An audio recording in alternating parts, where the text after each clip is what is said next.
Cases of pertussis, better known as whooping cough, are at levels not seen in years. That's according to the health department, which says the highly contagious disease is severely affecting the most vulnerable group, young children. Nathan Shinagawa has the story.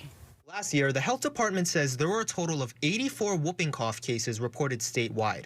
But as of the beginning of this month, there have been a total of 203 reported cases, more than doubling last year's amount. It's seeing the highest rates on Kauai, Maui, and the Big Island, with infants under a year old being severely affected. Officials say this is also by far the most reported cases in the last decade. To protect children and infants, the disease's most common victims, experts are recommending caution with children's inner circles. There are those in our community that will become seriously ill from pertussis or whooping cough. Those include infants below the age of 1 year of age and our kupuna and others who are susceptible to pertussis.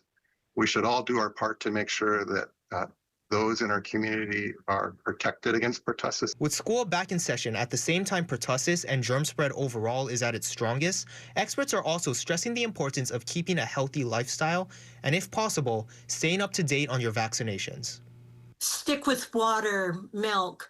Also, make sure you're getting appropriate sleep and exercise as well. The vaccines that have been studied well, they prevent meningitis, pertussis, and many diseases that I used to see 40 years ago as a young doctor training. Nathan Shinagawa, KHON2 News, working for Hawaii.